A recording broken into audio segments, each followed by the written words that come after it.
Good afternoon, everyone. Now we're going to discuss a planting and cropping system. So now let's proceed to our discussion. So objectives. First, define planting and cropping system. Identify different types of cropping systems. Explain the importance of proper planting and cropping system in agriculture. Planting system refers to the methods or arrangement used in planting crops and field and the process of placing seeds, seedlings, or cutting into soil to grow crops. So kapag sinabing planting system, ito ay tumutukoy sa paraan o ayos ng pagtatanim ng mga pananim sa bukid. Kasama na rin dito ang pagproseso ng paglalagay ng mga buto, punla o bahagi ng halaman sa lupa upang tumubo at lumaki ang mga pananim. Next, cropping system refers to the pattern of growing crops over a period of time on the same land and the way crops are arranged, grown, and managed over time and space on piece of land. It includes choices like which crops to grow, when to plant, and how to arrange them. So kapag sinabing cropping system, ito ay tumutukoy sa paraan ng pagtatanim at pag-aalaga ng mga pananim sa isang lupa sa paglipas ng panahon. Kasama na rin dito ang pagpili ng kung ano ang pananim ang itatanim, kailangan ito itanim, at kung paano ito aayusin o pamamahalaan upang maging maayos ang produkto. So next, types of planting methods. First, broadcasting, spreading seeds evenly over the soil surface. Used for small seeds like rice, wet. Second, row planting, planting seeds in straight rows with space between them. Easy for weeding and harvesting like corn or soybeans. So, third, hill planting, placing seeds in small mounds or hills, good for crops that needs more space, squash or melons. So, kapag sinabing broadcasting, ito ay paraan ng pagtatanim kung saan ikinakalat ang mga buto ng pantay sa ibabaw ng lupa. Karaniwan ding ginagamit sa maliliit na binhi tulad ng palay at trigo. So, kapag sinabi namang row planting, ito naman yung paraan ng pagtatanim kung saan ang mga binhi ay inilalagay sa tuwid na hanay na may tamang pagitan. Mas madali rin itong alagaan, alisan ng damo at anihin. So, kapag sinabi namang hill planting, ito naman yung paraan ng pagtatanim kung saan ang mga binhi ay inilalagay sa maliliit na bunton ng lupa. Mainam din ito para sa mga pananim na nangangailangan ng mas malaking espasyo tulad ng kalabasa at melon. So next, transplanting, growing seedlings, first in nurseries, then moving them to fields, used for crops, example like tomatoes, cabbage, rice seedlings. So, ang transplanting naman, ito yung paraan ng pagtatanim kung saan pinapalaki muna ang punla sa nursery bago ilipat sa taniman. Karaniwan ding ginagamit na pangtanim is yung kamatis, repolyo at punla ng palay. Next, drill planting, dropping seeds into furrow, small trenches, and covering them. Ensures even spacing and depth like wheat or barley.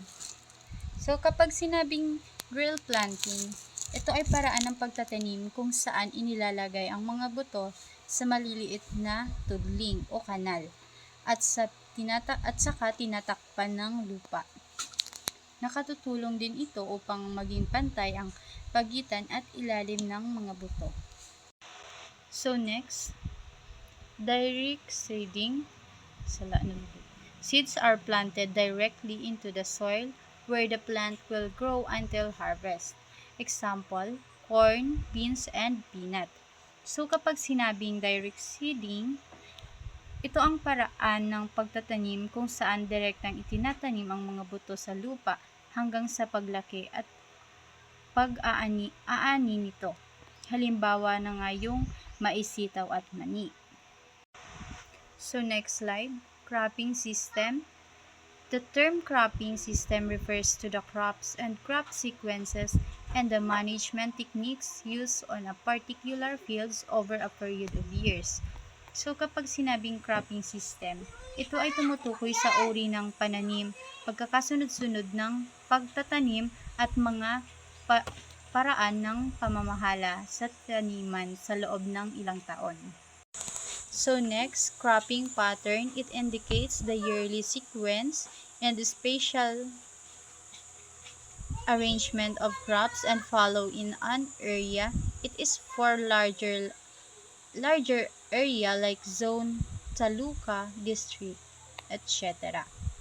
So kapag sinabing cropping pattern, ito ay tumutukoy sa pagkakaayos at pagkakasunod-sunod ng pananim ng mga pananim sa isang lugar sa paglipas ng panahon. Karaniwan itong ginagamit sa mas malaking lugar tulad ng sakahan, distrito o rehiyon. So now, we have a types of cropping system. First, monocropping, growing only one type of crop on the same land every season.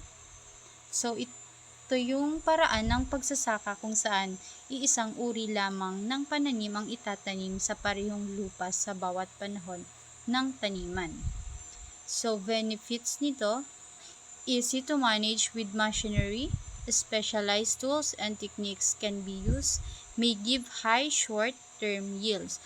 Sa challenges, increased risk of pests and diseases, can reduce soil fertility over time, more vulnerable to climate change.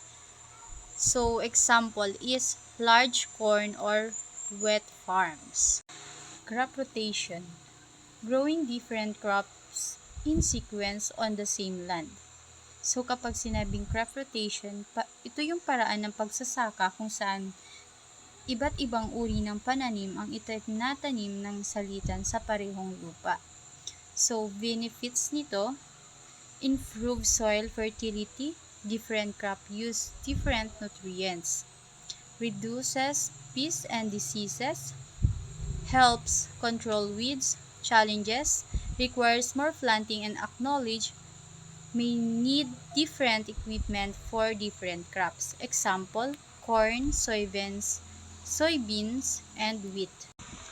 Intercropping, growing two or more crops together on the same land at the same time. Kapag sinabing intercropping, ito yung paraan ng pagsasaka kung saan dalawa o higit pang uri ng pananim ang itinatanim ng sabay sa iisang lupa. So benefits nito, make better use of land, sunlight and water, reduces pest problem, provides more the crop from the same area. Challenges, can be harder to manage and harvest. Crop compete for resources if not arranged well. Example, corn planted with the beans in squash. So next, relay cropping, planting a new crop. The first one is harvested. So kapag sinabing relay cropping, ito yung paraan ng pagsasaka kung saan nagtatanim ng panibagong pananim bago pa tuluyang anihin ang naunang pananim. So, benefits, extended the growing season, maximize land use, reduce time between harvest. Challenges, requires carefully timing, crops may compete for light and water temporarily. Example, planting rice seedling in a field where wheat is still growing. So next slide, multiple cropping. Two or more crops are grown on the same piece of land in one calendar years. So kapag sinabing multiple cropping, ito yung paraan ng pagsasaka kung saan dalawa o higit pang pananim ang itinatanim sa parehong lupa sa loob ng isang taon. So advantages nito is it is greater source of land utilization. It improves yields. It increases yield per unit of land. Disadvantages: the survival and of pests become easy. Pests can easily shift from one crop to another crop. Problem of weed management. Implementation of new technology is difficult. So next slide. Factors that affect choices of system. So first we have climate, rainfall, temperatures, seasons. 2. Soil type, fertility, drainage, texture. 3. Available resources, land, money, water, labor. 4. Market needs, what crops people want to buy, pest and disease problems in the local areas. 6. Farming goals, profit, food for family, sustainability. So next, benefits of good cropping system.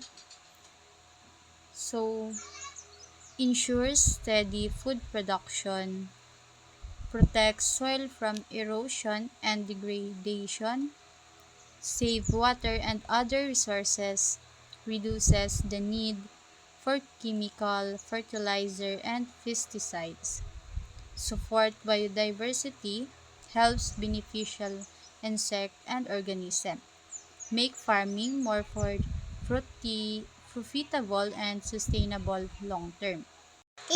So next, common problem farmers faces. So ito naman yung mga problema ng farmers na hinaharap. Lack of knowledge about different systems, high cost of equipment or seeds, limited access to water or land, changing weather patterns due to climate change, market prices that favor certain crops over others, traditional farming practices that are hard to change. So next, cropping system used in our area. Example, rice, mung bean, rotation, corn intercrop with peanuts. These systems are chosen because they match our climate and soil. Local farmers have developed these methods over many years. New techniques are being tested to make farmer better. So this is my activity and quiz.